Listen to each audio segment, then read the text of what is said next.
Halo semuanya, perkenalkan nama saya Melia, NIM B103320101012.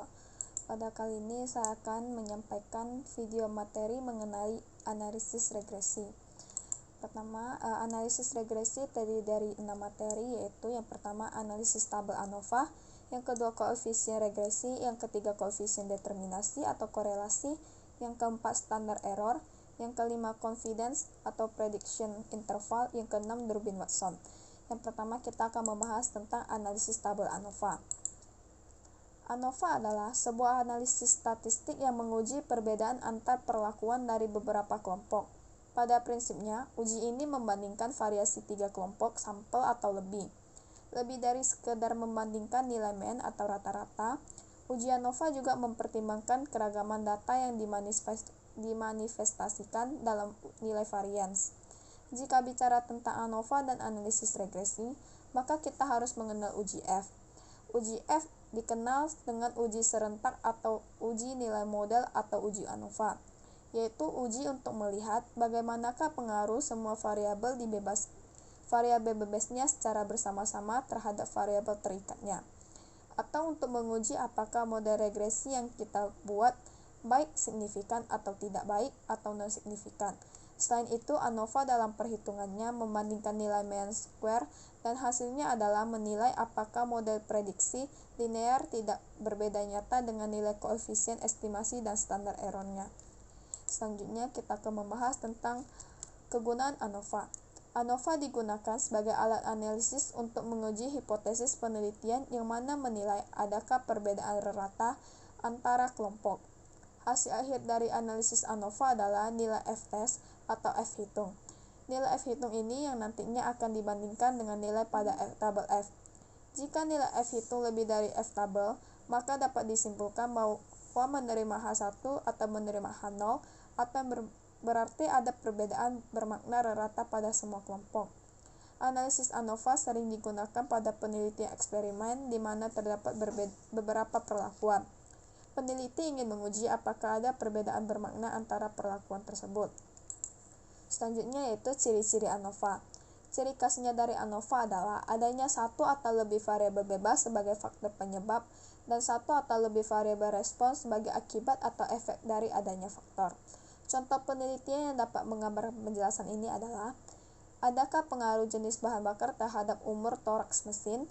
Dari judul tersebut jelas sekali bahwa bahan bakar adalah faktor penyebab, sedangkan umur toraks mesin adalah akibat atau efek dari adanya perlakuan faktor. Ciri lainnya yaitu variabel respons berskala data rasio atau interval atau numerik atau kuantitatif.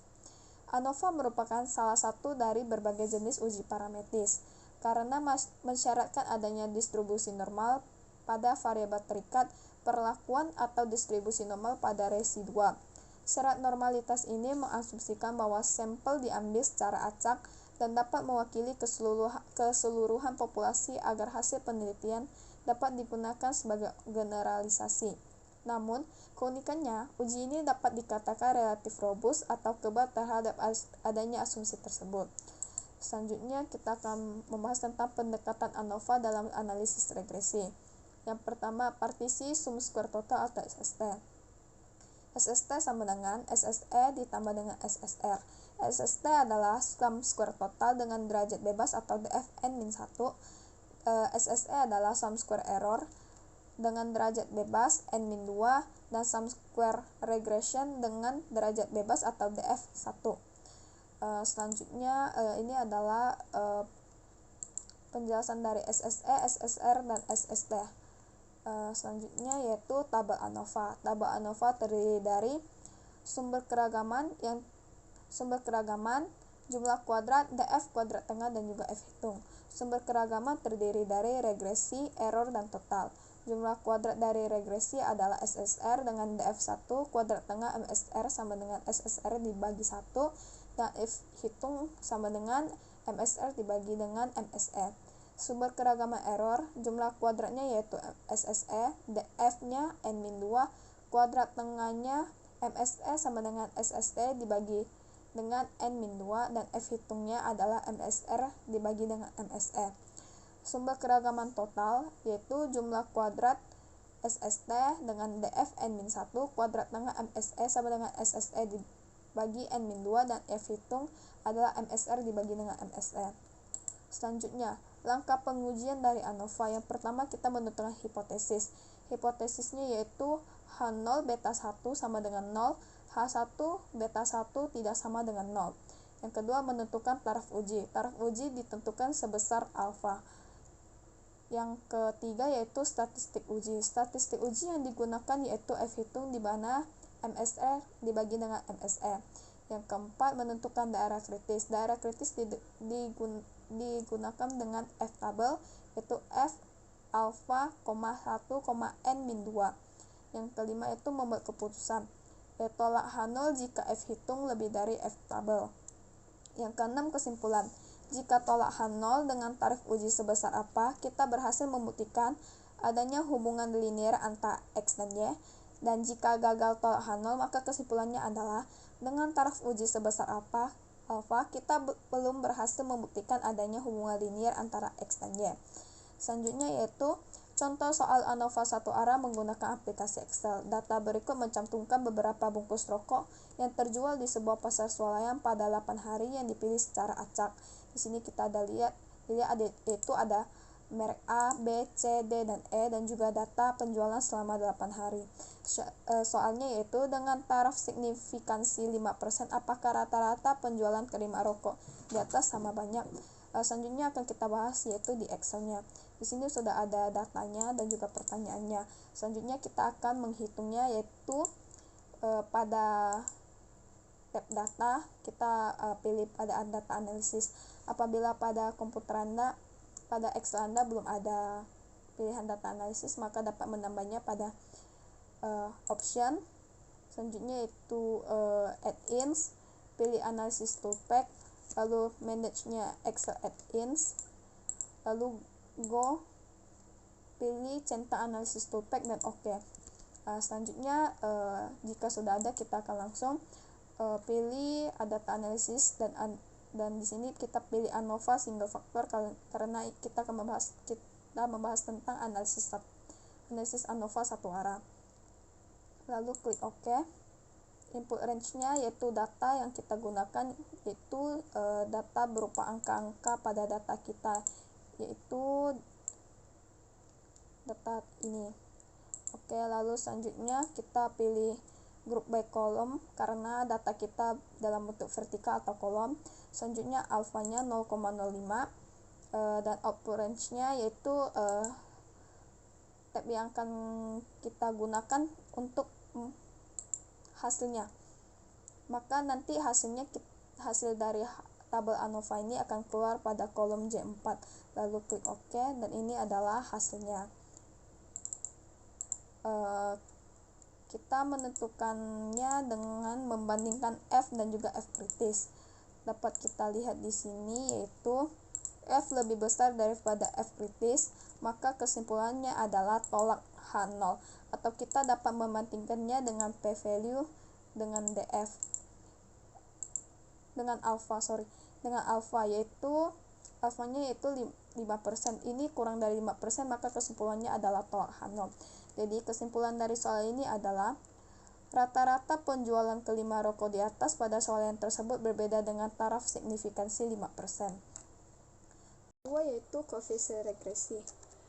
Apa sih analisis regresi? Analisis regresi adalah analisis yang bertujuan untuk mengetahui sejauh mana hubungan sebab akibat variabel bebas atau independen dengan variabel tidak bebas atau dependen.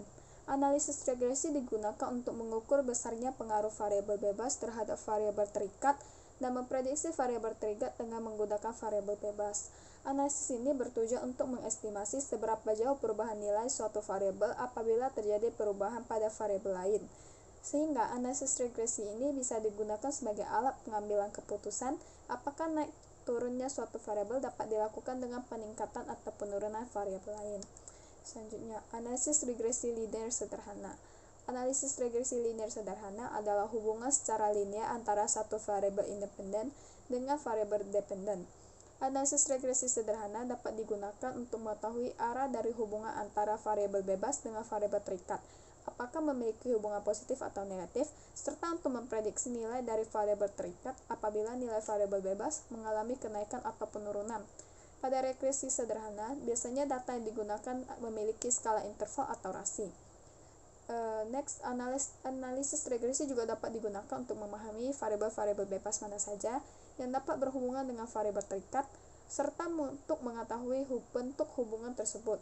Tujuan analisis regresi untuk mendapatkan pola hubungan secara sistematis dari variabel X dan variabel Y, dan untuk mengetahui besarnya perubahan variabel X terhadap variabel Y, serta untuk memprediksi variabel Y jika nilai variabel X-nya diketahui.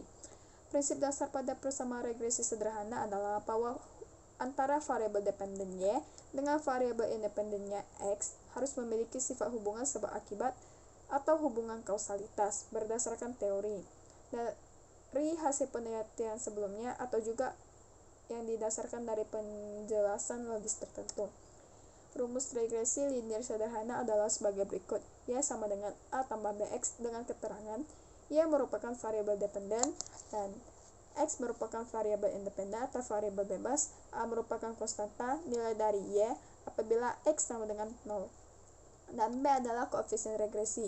Koefisien regresi itu membawa pengaruh positif atau negatif. Selanjutnya, koefisien regresi atau B adalah kontribusi besarnya perubahan nilai variabel bebas. Semakin besar nilai koefisien regresi, maka kontribusi perubahan semakin besar. Demikian pula sebaliknya akan semakin kecil.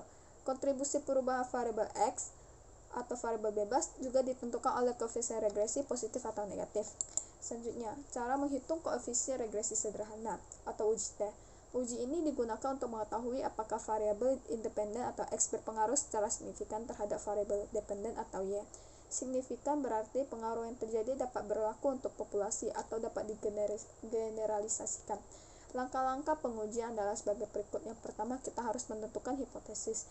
Hipotesis ada dua di sini, yaitu H0 artinya ada pengaruh secara signifikan antara kedua variabel, dan HA adalah tidak ada pengaruh secara signifikan antara kedua variabel. Yang kedua, menentukan tingkat signifikansi. Tingkat signifikansi menggunakan alfa sama dengan 5%. Signifikansi 5% atau 0,05 adalah ukuran standar yang sering digunakan dalam penelitian. Yang ketiga, kita menentukan T hitung. Keempat, menentukan T tabel, dan yang kelima, kriteria pengujian. H0 diterima jika min T tabel kurang dari T hitung dan T hitung kurang dari T tabel. H0 ditolak jika minus T hitung kurang dari minus T tabel atau T hitung lebih dari T tabel. Yang keenam, membandingkan T hitung dengan T tabel. Jika nilai T hitung lebih dari T tabel, maka H0 ditolak.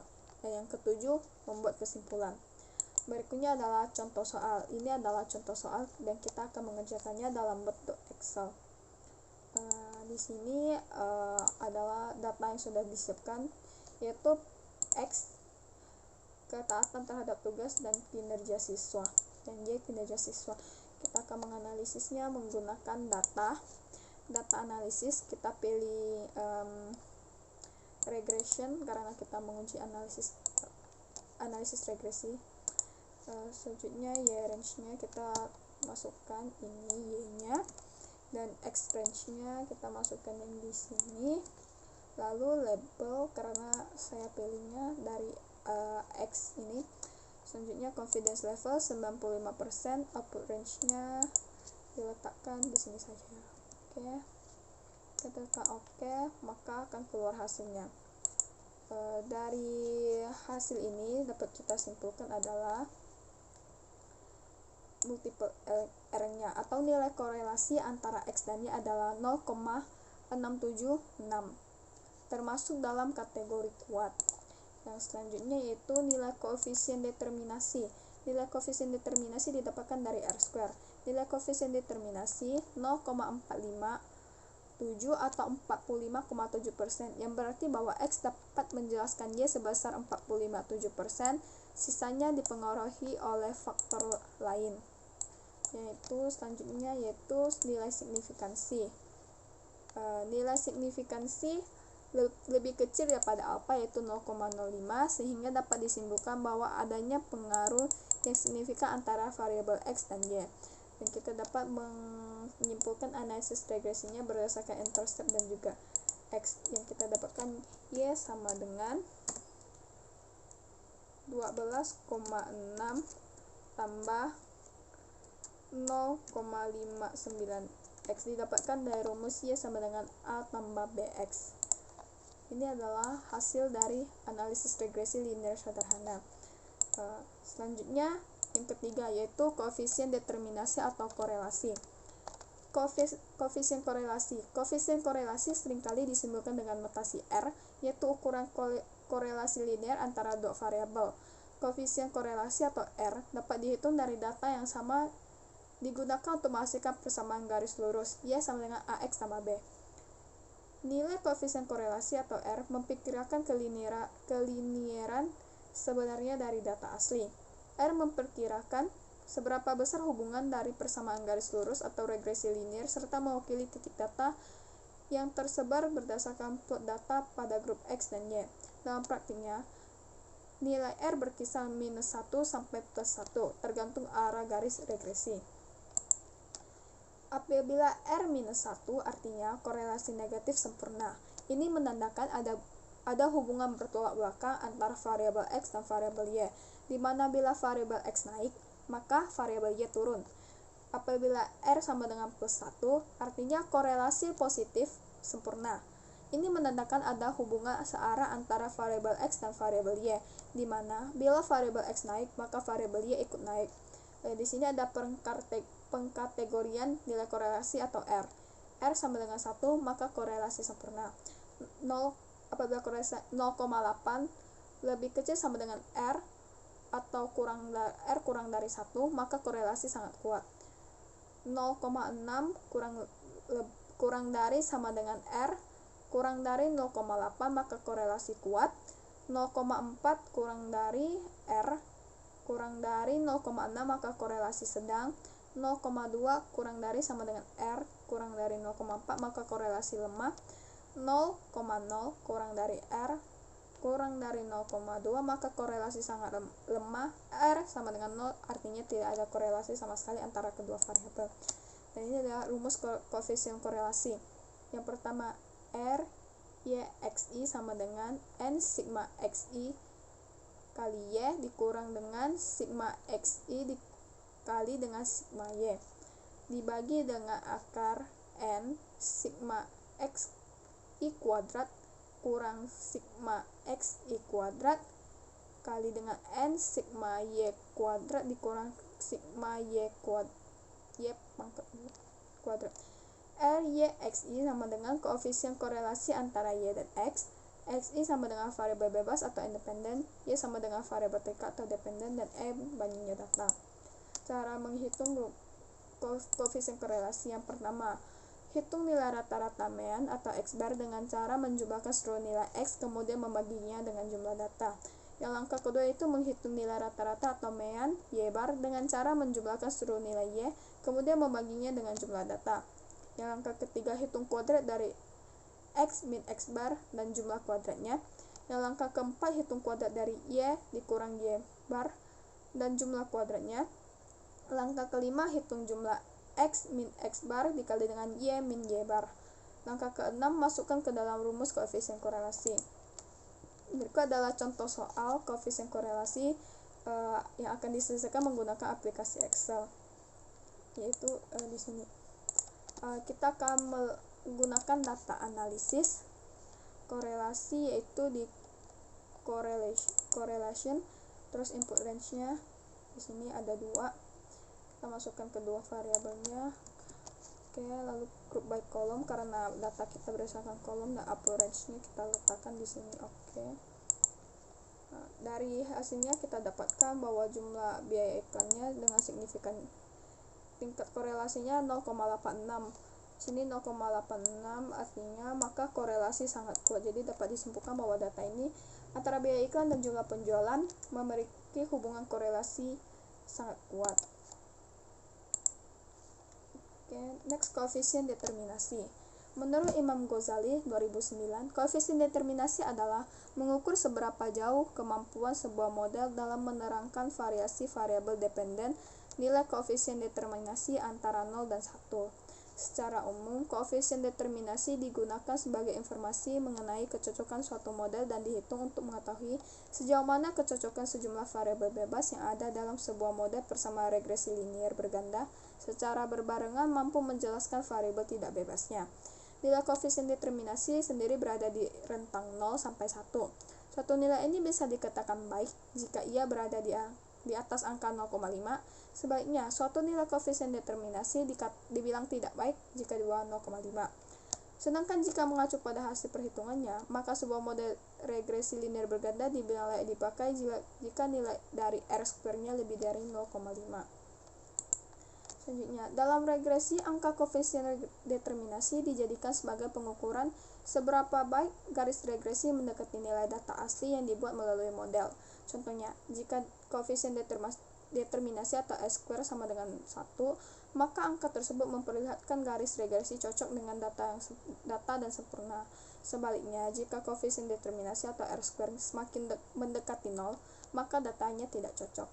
Harga dari koefisien determinasi didapatkan dari variasi yang dijelaskan oleh setiap variabel tertinggi dalam regresi sebelumnya. Hal ini membuat variasi yang dijelaskan dan di awal hanya disebabkan variabel berpengaruh saja. Dalam perhitungannya juga, koefisien determinasi tidak dapat dipisahkan dari perhitungan korelasi, karena nilai koefisien determinasi atau R-square adalah kuadrat dari korelasi variabel bebas X dan terikat Y. Berikut adalah rumus koefisien determinasi. R-square sama dengan N dikali sigma XY dikurang dengan sigma X dikali sigma Y dikuadrat. Hasil dari pengurangan ini dikuadratkan dibagi dengan N jumlah data dikali dengan sigma X dikuadratkan dikurang dengan sigma X kuadrat dikali dengan N sigma Y kuadrat dikurang dengan sigma Y dikuadratkan. Contoh soal, seorang pengusaha ingin meneliti pengaruh biaya promosi terhadap volume penjualan pada perusahaan minyak wangi.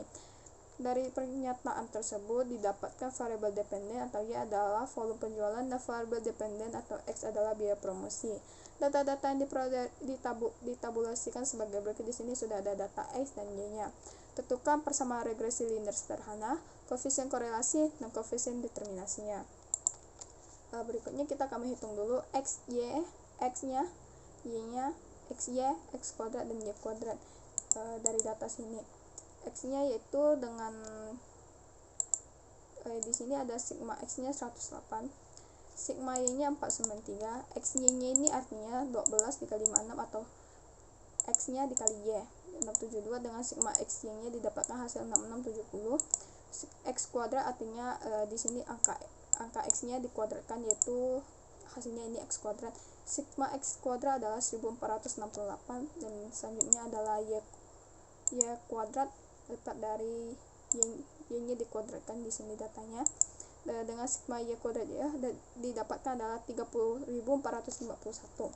Selanjutnya kita cari dulu angka B-nya. Di sini ada rumus BN sigma XY dikurang dengan sigma X kali sigma Y dibagi dengan N sigma X kuadrat min sigma X dikuadratkan. Dan di sini didapatkan hasil B-nya 1,45. Selanjutnya kita cari angka A yaitu sigma Y sama dikurang B sama dengan A sama dengan sigma Y dikurang B dikali dengan sigma X dibagi dengan N atau jumlah data. Didapatkan hasilnya adalah 42,05. Maka persamaan regresinya adalah Y sama dengan 42,05 ditambah dengan 1,45X. Next, penyelesaian koefisien korelasinya. Di sini ada rumus dari R dan nilai yang ini kita masukkan berdasarkan dari data yang telah kita dapatkan di sini di jumlahnya. Maka didapatkan hasilnya 0,55. Kesimpulannya adalah korelasi antara biaya promosi dan volume penjualan adalah cukup berarti.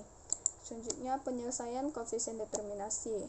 Koefisien determinasi atau R-square yaitu merupakan kuadrat dari R-nya, nilai R korelasinya. Maka di sini kita dapatkan nilai korelasi 0,55, maka nilai koefisien determinasinya adalah 0,55 dikuadratkan, maka hasilnya adalah 0,3025 atau 30,25%.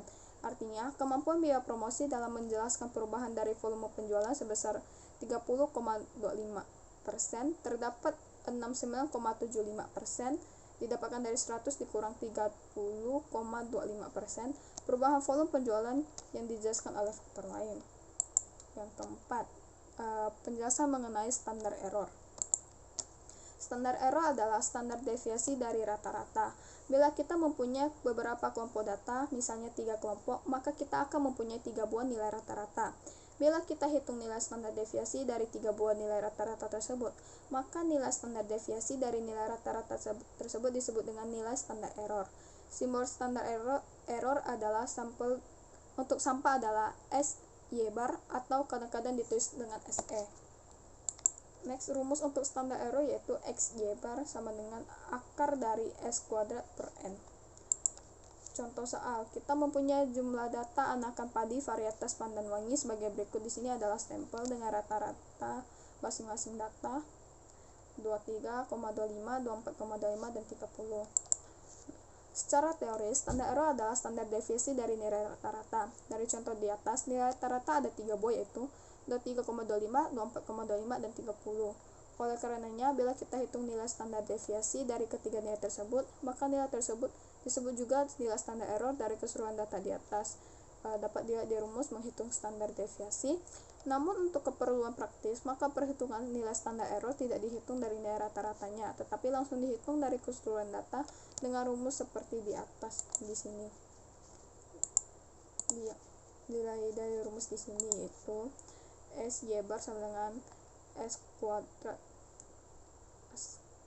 bagi dengan N sama dengan hasilnya 47,62857 dibagi 36, maka hasilnya adalah 1,150224. Selanjutnya contoh soal. Di sini contoh soal ini akan diselesaikan menggunakan Microsoft Excel. Nah, di sini kita sudah ada data Excelnya di sini yaitu tahun penjualan roti dan harga jual. Kita akan menggunakan data analisis. Selanjutnya kita pilih deskriptif statis. Yang prinsipnya pertama kita akan memasukkan yang variabel penjualan roti terlebih dahulu. Dan lalu kita akan mengklik label first in row, output range-nya kita di sini. Lalu centang ini semua hasil yang mau ditampilkan, lalu klik OK. Maka kita dapat lihat standar deviasi pada variabel penjualan roti adalah 6,514. Selanjutnya kita akan memunculkan standar deviasi variabel harga jual, deskripsi statistik. Lalu kita pilih datanya yaitu variabelnya harga jual. Selanjutnya output range-nya kita atur di sini. Oke, centang ini semua dan muncullah hasil standar deviasi dari variabel harga jual yaitu 4049,6913. Dan begitulah cara mencari standar deviasi menggunakan data analisis. Selanjutnya yaitu materi confidence atau prediction interval. Selang kepercayaan atau confidence interval merupakan metode digunakan untuk memperkirakan parameter populasi berdasarkan sampel menggunakan model statistik tertentu dalam sebuah rentang tertentu. Dengan interval ini, kita meyakini ada nilai parameter yang tidak diketahui dari suatu populasi. Biasanya ukuran variabilitas ini disebut margin of error. Nilai ini sangat penting karena menentukan interval kepercayaan. Interval prediksi adalah perkiraan interval di mana pengamatan di masa depan yang diperkirakan akan terjadi dengan probabilitas tertentu berdasarkan apa yang telah diamati. Interval prediksi sering digunakan dalam analisis regresi.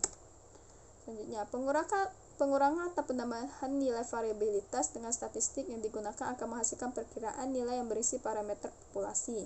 Ada 3 selang kepercayaan yang biasa dibuat. Yang pertama, selang kepercayaan untuk rata-rata populasi.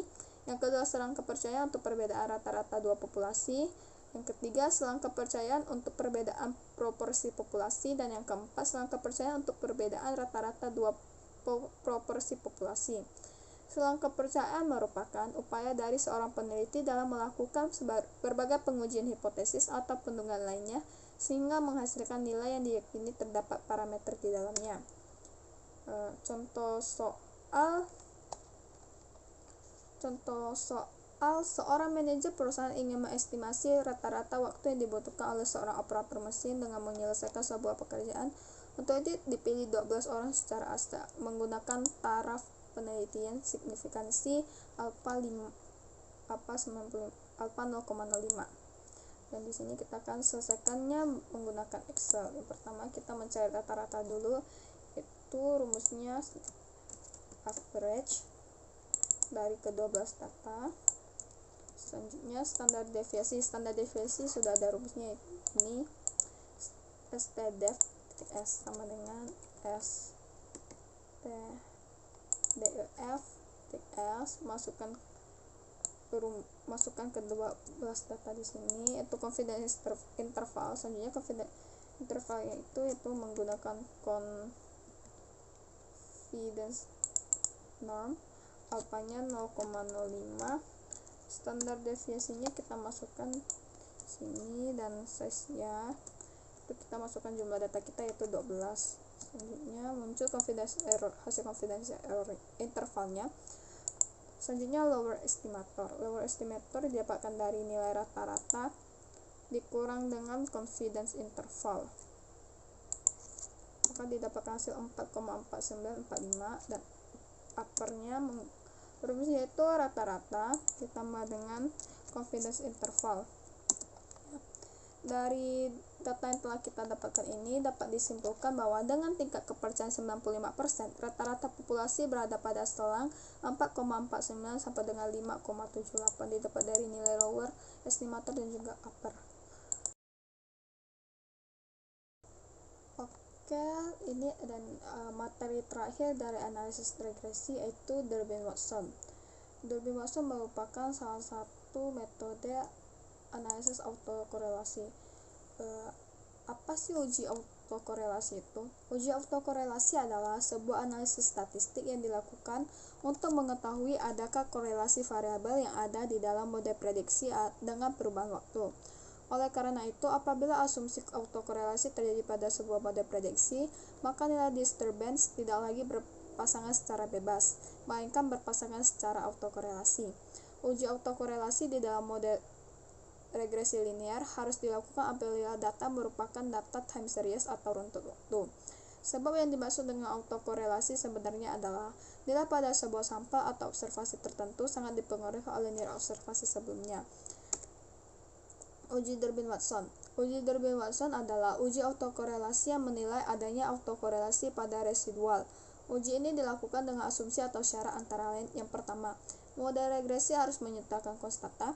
Yang kedua, autokorelasi harus diasumsikan dengan autokorelasi first order. Dan yang ketiga, variabel dependen bukan lagi variabel lag.